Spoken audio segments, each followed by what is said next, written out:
tadi satu lagu pujian yang sangat memberkati saya secara pribadi, di mana lagu ini menguatkan saya bahwa Tuhan pasti memberkati orang-orang yang benar, dan tidak ada orang-orang yang benar meminta-minta, itu kata firman Tuhan.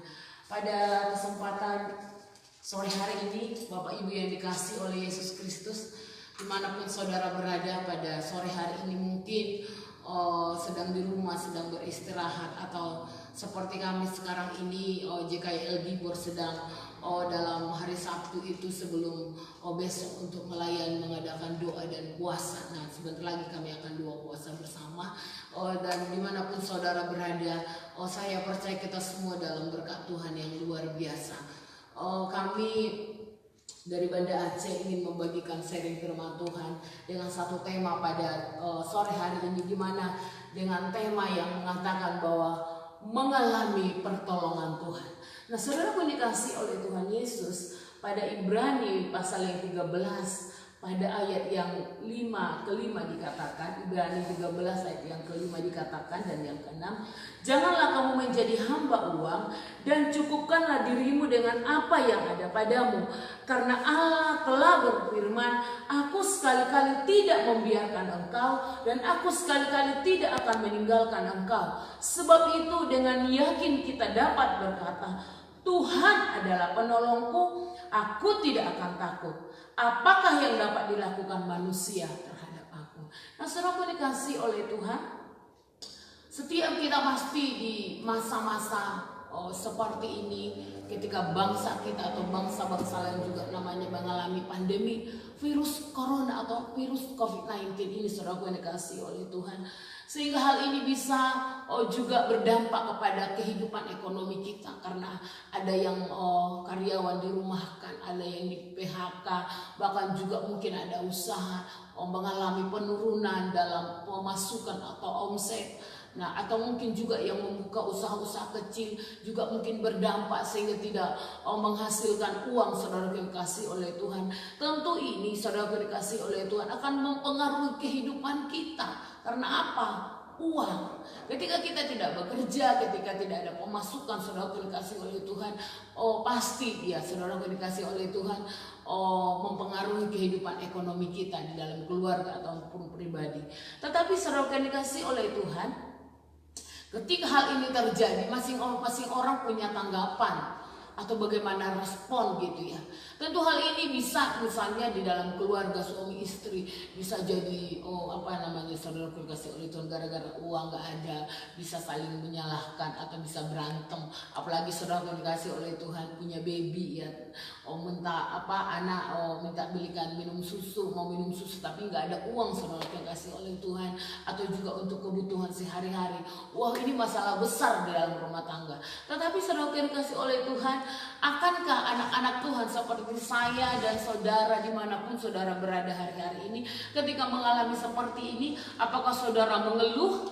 Apakah saudara menangis? Apakah saudara menjadi cemas dan khawatir? Oh, hari ini aja udah seperti ini, bagaimana besok? Apa yang harus kami makan dan kami minum? Saudara dikasih oleh Tuhan, ini menjadi satu masalah besar. Tetapi bagaimanakah orang-orang yang berlindung kepada Tuhan? Seperti pujian tadi dikatakan bahwa Tuhan kita luar biasa. Dia bisa mengadakan segala sesuatu, yang tidak ada menjadi ada, yang tidak mungkin menjadi mungkin. Nah, hari ini juga firman Tuhan yang saya akan bahas, karena saudara dikasih oleh Tuhan, keadaan hari ini berkaitan dengan keuangan. Makanya dikatakan, janganlah kamu menjadi hamba uang dan cukupkanlah dirimu dengan apa yang ada padamu. Saudara dikasih oleh Tuhan, bagaimana sikap anak Tuhan dalam menghadapi pandemi virus corona ketika keuangan kita bermasalah? Saya percaya setiap kita pasti mengalami pertolongan Tuhan. Amin. Katakan dalam hatimu, sesulit apapun hari ini, saya pasti mengalami pertolongan Tuhan.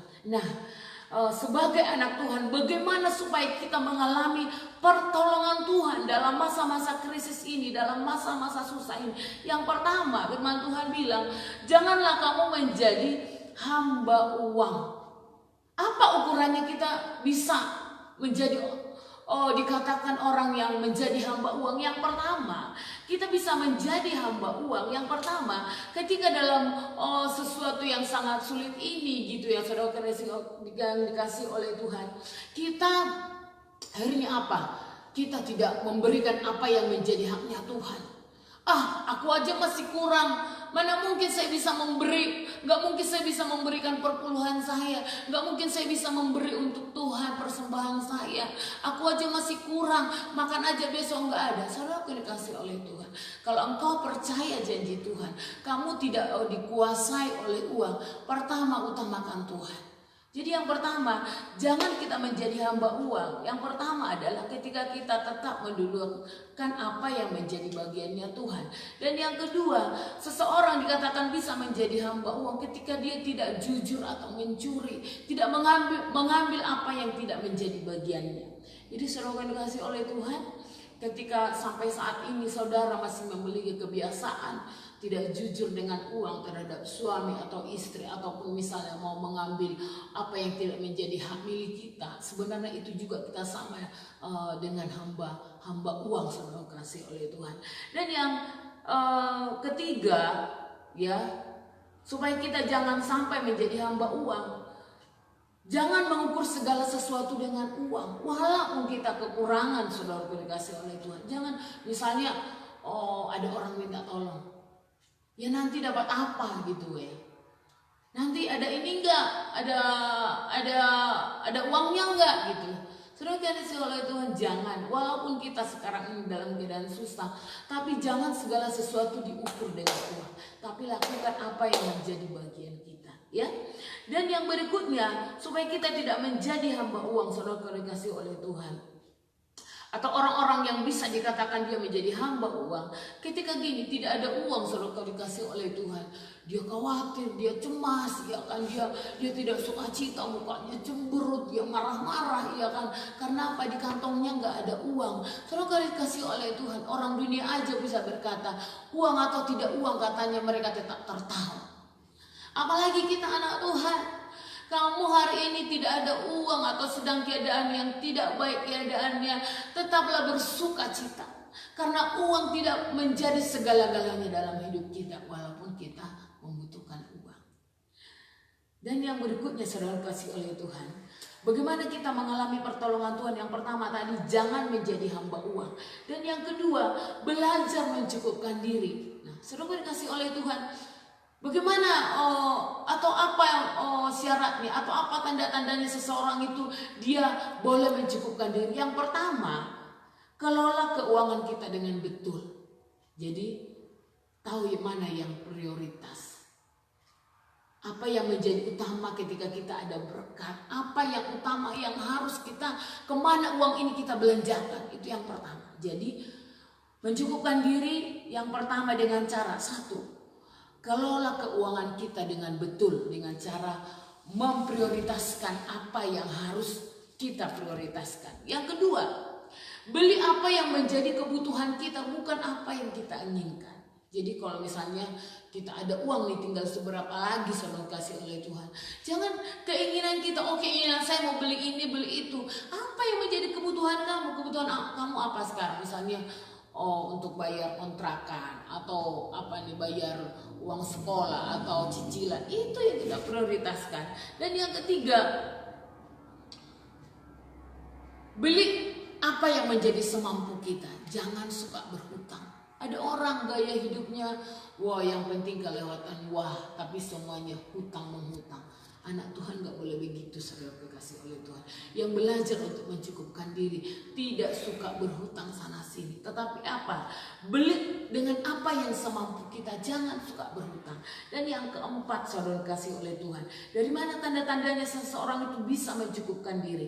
Sabar di dalam penderitaan. Kalau hari ini, kalau biasanya mungkin ke restoran, dalam satu minggu berapa kali ke restoran makan bersama keluarga, ya kan?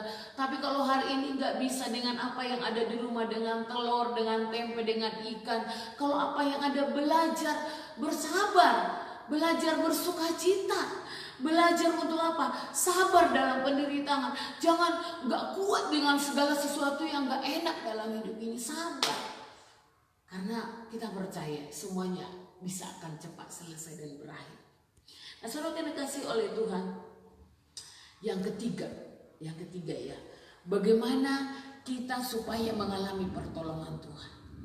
Yang ketiga adalah kerjakan apa yang bisa dikerjakan. Saya akan baca, saudara kasih oleh Tuhan, dari Kisah Para Rasul pasal yang ke-12. Kisah Para Rasul pasal yang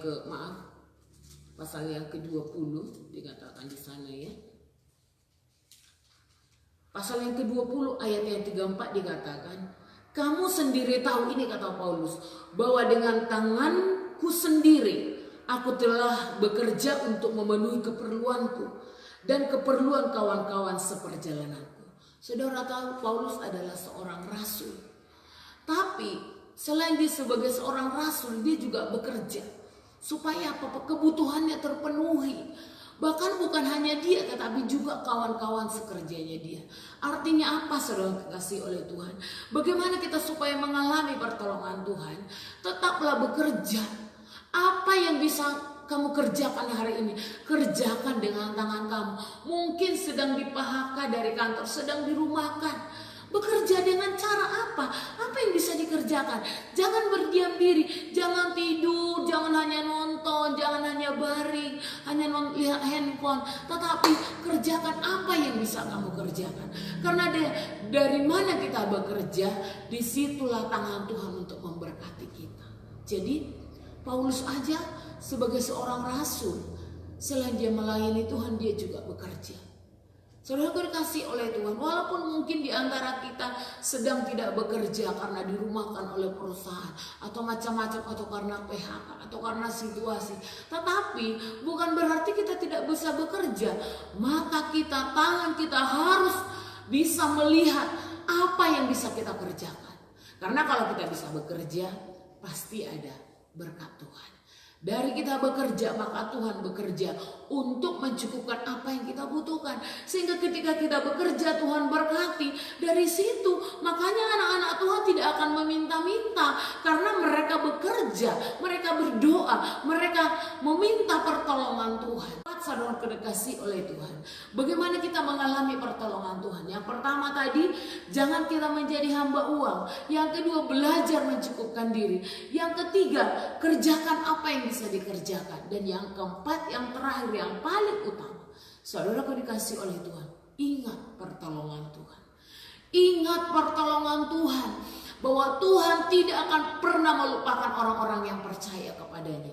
Karena dikatakan pada ayat yang selanjutnya, ayat yang sama dikatakan, karena Allah telah berfirman, aku sekali-kali tidak akan membiarkan engkau, dan aku sekali-kali tidak akan meninggalkan engkau. Jadi Tuhan tidak akan pernah meninggalkan kita dan melupakan kita.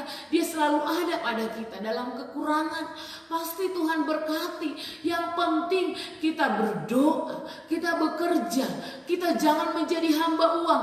Cukupkan dirimu dengan apa yang ada, maka Tuhan akan memberkati. Dikatakan dengan ayat selanjutnya, sebab itu dengan yakin kita dapat berkata, Tuhan adalah penolongku, aku tidak akan takut. Saudaraku dikasih oleh Tuhan, karena itu ingat pertolongan Tuhan dan andalkan Tuhan. Walaupun keadaan hari-hari ini yang tidak baik, kita kekurangan, kita tidak mungkin usahanya lagi menurun pemasukan, dimanapun saudara berada, percaya bahwa Tuhan pasti dan akan selalu menolong kita. Orang-orang yang mengandalkan Tuhan, mereka bekerja, mereka berdoa, belajar hidup sungguh-sungguh di hadapan Tuhan, maka segalanya Tuhan pasti akan cukupkan. Jadi di tengah-tengah situasi apapun, tetapi anak Tuhan pasti mengalami pertolongan Tuhan. Shalom dari kami yang ada di Banda Aceh. Saudara dikasih oleh Tuhan, tidak ada yang terlalu sukar dan sulit bagi Tuhan. Selagi kita percaya kepada Dia, maka Tuhan pasti akan menolong dan memberkati setiap